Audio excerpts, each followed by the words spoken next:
How many did you do today, Tara? Thank you.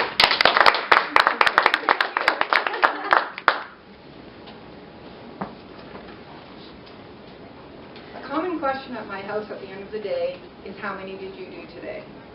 Answers can range anywhere from 2,000 to over 10,000. Fellow Toastmasters and guests, what I'm talking about, if you haven't figured it out, is steps.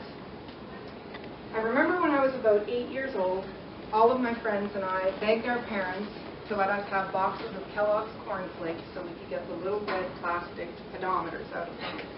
If any of you remember this, it means you're as old as I am.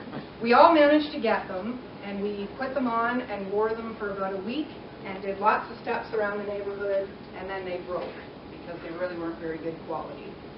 Now, I noticed the other day that Kellogg's has revamped this program, and you can now get the new and improved pedometers from Kellogg's if you buy 2 boxes of their cereal and send in the UPC codes. Pedometers and other physical tracking devices have come a long way since then. Now, I'm going to be the first to admit that a few years ago, I started seeing people wear these things on their wrists and talk about how many steps they were getting and how well they slept the night before. And quite frankly, I thought these people were nuts.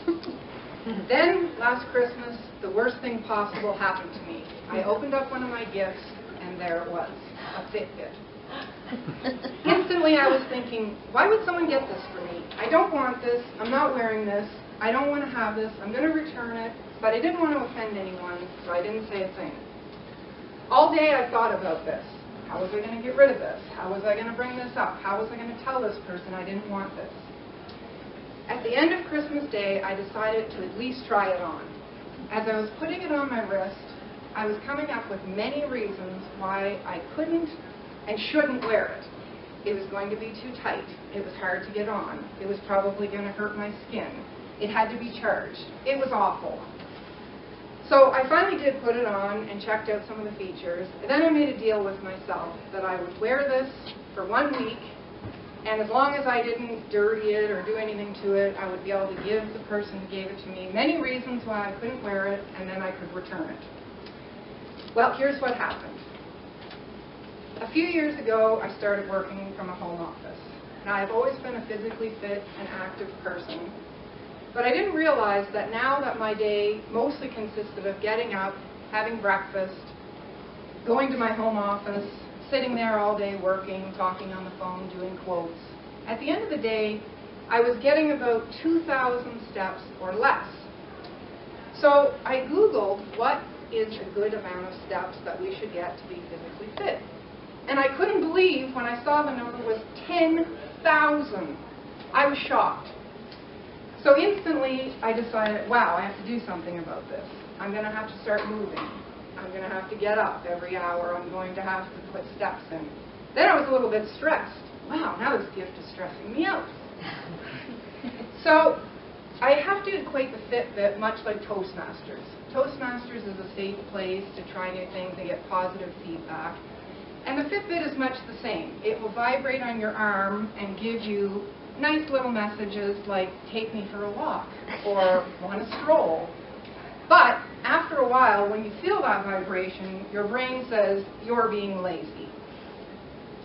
Now, on the opposite side of that, I can tell you, my husband, who is very technical, and if you gave him something that does any kind of thing, he would take it apart and find out how it works before he would use it. So he started questioning, well, how accurate is this? And how does it measure your steps to kilometers? And then he put the physical tracker on my iPhone.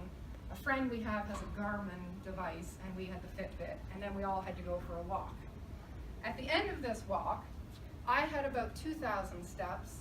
His iPhone showed about 1,800 steps, and my friend with the Garmin had 2,500 steps.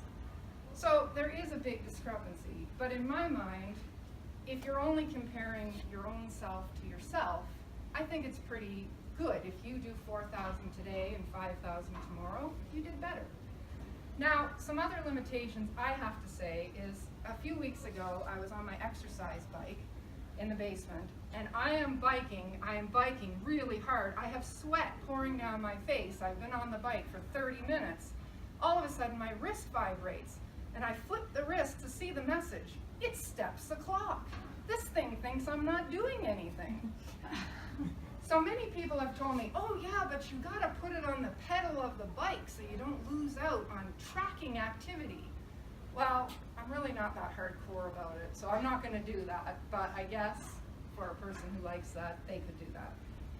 The other thing it will do is it will track your sleep. However, I'm really not going to do that either because I already know when I wake up in the morning if I didn't get a good night's sleep, and I don't need my device to tell me that. My particular Fitbit has some other really cool features that really have nothing to do with physical activity, but when you get a phone call or a text message, it's linked to your phone, so the person's name will come up and it'll vibrate and tell you that you're getting a phone call, which I kind of like because I never know where my phone is, so it started to remind me of that as well.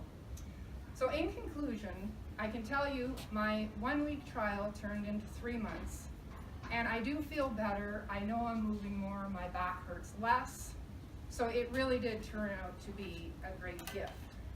So whether or not you have a pedometer or some kind of physical tracking device or just set a timer on your phone, I challenge everyone here to see how many you can get today.